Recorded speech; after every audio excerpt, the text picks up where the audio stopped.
Welcome back to Brent Lab, where we transform obstacles into opportunities and anxiety into strength. Today we are talking about the most important thing you can do when you are anxious. Anything. We're also going to talk about what we absolutely have to avoid doing when we're anxious. Nothing. Something versus nothing.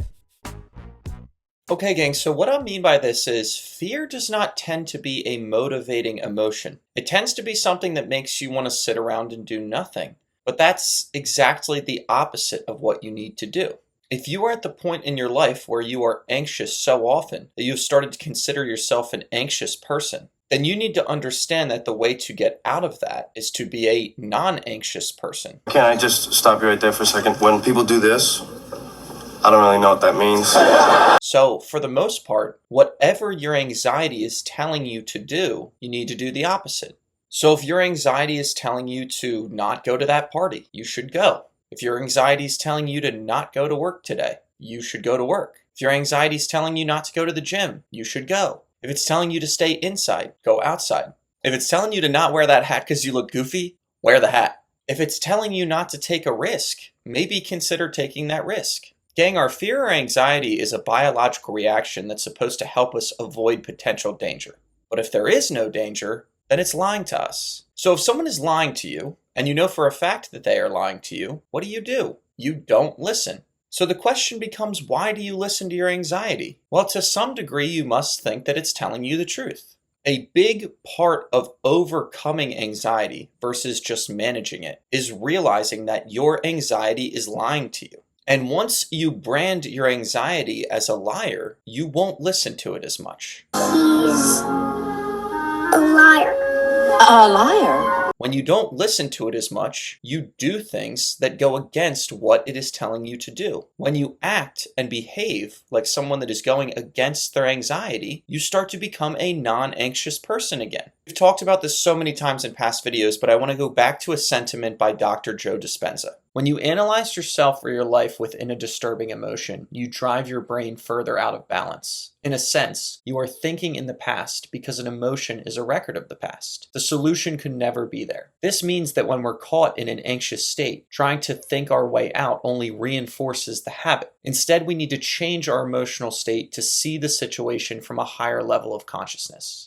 Gang, like I said, when we're anxious, our worst enemy is sitting around and doing nothing. But a close second to that, or perhaps even a partner to that, is ruminating. Ruminating simply means to think deeply about something. Gang, if you've ever been anxious, you've ruminated. And from this point forward, if you ever recognize yourself doing that, stop. Get up, move around, change a pattern. Understand that your anxious thoughts will not serve you.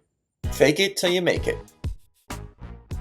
Gang, when I was a kid and I was not in a good place, I was feeling very depressed and anxious, I had a counselor tell me, fake it till you make it. And I don't know if it's because I was young and that it rhymed, but I liked it a lot. It made sense to me, and I lived my life by it for a little while, and it really helped me. Then later in life, I got older. I also went through another period of severe anxiety, and I found myself becoming bitter towards that sentiment. I actually thought that it was kind of stupid. I was like, this isn't good enough. It doesn't work. I don't know what this means. And then as I've grown older and wiser, I've realized that I actually love it again. I think it actually makes perfect sense. I don't know what it is about young adulthood, but I feel like in some ways I was wiser as a child, and I had a simpler take on life, and that almost was a more sage take on life. And I think that's why the sentiment made more sense to me then.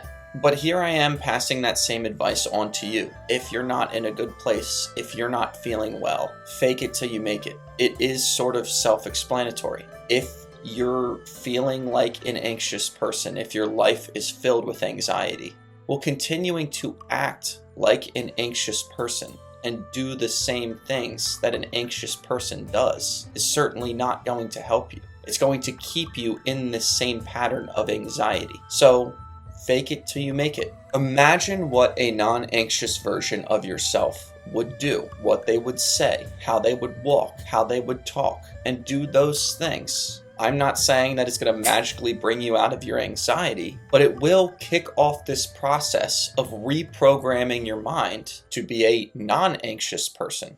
Let's recap. If you're feeling anxious, do something, avoid nothing. No matter what you do, avoid ruminating when you're in an anxious state. And as long as there's no actual danger present, do the opposite of what your fear is telling you to do. And lastly, fake it till you make it. Here at Brinth Lab, we blend physical fitness, mental health, and spiritual principles to help you overcome anxiety and lead a more fulfilling life. You can think of us like your personal trainers for anxiety. We can connect, we can coach you, and we look forward to getting to know you and walking this path together. Remember, if you're stuck standing still, just moving is progress. I look forward to seeing you next time. Stay strong and keep experimenting.